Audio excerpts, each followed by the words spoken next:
টংলা সমষ্টিৰ বিধায়ক মহোদয়ক অসম বিধানসভা টিভিৰ তৰফৰ পৰা প্ৰথমতেই স্বাগতম জনাইছোঁ।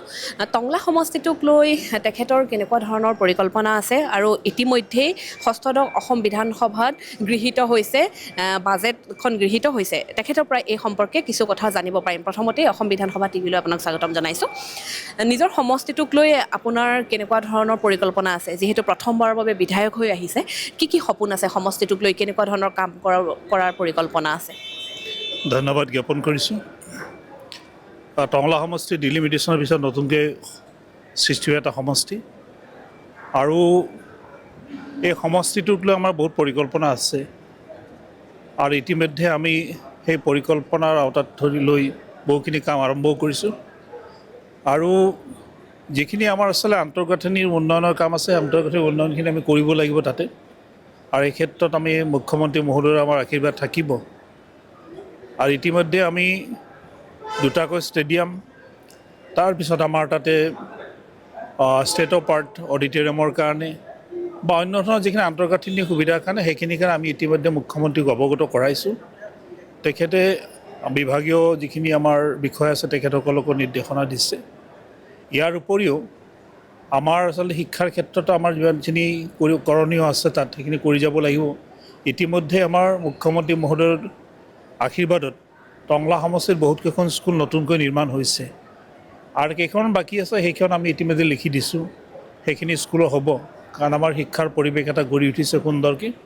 আৰু টংলাখনত আচলতে প্ৰাইভেট স্কুল আৰু গভৰ্ণমেণ্ট স্কুললৈ প্ৰায় 29খন স্কুল আছে, শিক্ষানগৰী বুলিও ক'ব পাৰি। গতিকে এই ক্ষেত্ৰত আমি এটা পৰিৱেশ গঢ়ি তুলিব লাগিব, আৰু এই পৰিৱেশ গঢ়ি তোলাৰ বাবে আমি অহৰহভাৱে কাম কৰি আছোঁ। আৰু যিখন বাজেট আমাৰ হ'ল, সেই বাজেটখন আমাক যথেষ্ট পৰিমাণে সহায় কৰিব নিশ্চয়, কাৰণ বাজেটখন এখন সৰ্বাংগ সুন্দৰ বাজেট হৈছে। মই যিহেতু চাহ বাগিচাৰ অঞ্চলৰ পৰা অহা, বা চাহ বাগিচাত মই বহুদিন কৰ্মৰত হৈ আছিলোঁ এক্সিকিউটিভ লেভেলত, প্ৰায় 34 বছৰ কাল। গতিকে এইখনত যিখন বাজেটত অসমৰ চাহক ৰক্ষাৰ বাবে যিখিনি সন্নিৱিষ্ট হৈছে, বিশেষভাৱে অৰ্থডক্স চাহপাতৰ ক্ষেত্ৰত 10 টকাৰ যিটো আচলতে ইনচেণ্টিভ দিয়া হৈছে, সেইটো 15 টকা কৰা হৈছে। আৰু তাৰ কাৰণে আমাৰ কি হ'ব, আমাৰ অৰ্থডক্সৰ প্ৰডাকশ্যনটো বাঢ়িব, লগতে আমাৰ এক্সপৰ্টো বাঢ়িব। কাৰণ বিগত দিনত যেতিয়া 10 টকা কৰা হৈছিল, সেই সময়তে অৰ্থডক্সৰ প্ৰডাকশ্যন আমাৰ প্ৰায় 40 মিলিয়ন কেজিৰ পৰা 80 মিলিয়ন কেজিলৈ বৃদ্ধি পাইছে। সেই একেধৰণে আমাৰ এক্সপৰ্টো বৃদ্ধি পাইছে। অনাগত দিনত মই ভাবোঁ এয়া পুনৰ বৃদ্ধি হ'ব, আৰু অসমৰ চাহৰ বাবে এটা সুদিন আহিব। ইয়াৰ উপৰি CTCৰ ক্ষেত্ৰতে 3 টকা বৃদ্ধি কৰা হৈছে।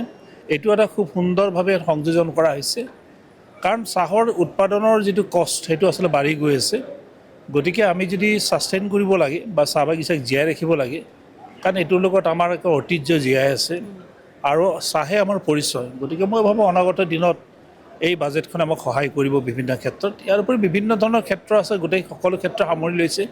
সেইখিনি গোটেই মই বিশ্লেষণ নকৰিলেও, কৃষি ক্ষেত্ৰতে লগতে ক্ষুদ্ৰ চাহ খেতিয়কসকলৰ কাৰণেও ভাল খবৰ, তেওঁলোকৰ যিটো কৰ ৰেহাই কিছু পৰিমাণে তেওঁলোকক দিয়া হৈছে। কি ক'ব চাহ খেতিয়কসকল? ক্ষুদ্ৰ চাহ খেতিয়ক আমাৰ মোৰ অঞ্চলত প্ৰায় 4,500জন ক্ষুদ্ৰ চাহ খেতিয়ক আছে। তেখেতসকলে উপকৃত হ'ব, কাৰণ কৃষিৰ যিটো আমাৰ এতিয়া পঞ্জীয়ন কৰিছে, ক্ষুদ্ৰ চাহ খেতিয়কসকলে পঞ্জীয়ন কৰিব পাৰে, বিভিন্ন ধৰণৰ সুবিধা লাভ কৰিব ক্ষুদ্ৰ চাহ খেতিয়কসকলে। গতিকে মই ভাবোঁ সেইখিনিয়ে আমাক ক্ষুদ্ৰ চাহক উপকৃত কৰিব, লগতে আমাৰ এক অৰ্থনৈতিক পৰিৱৰ্তন অনাত সহায় হ'ব।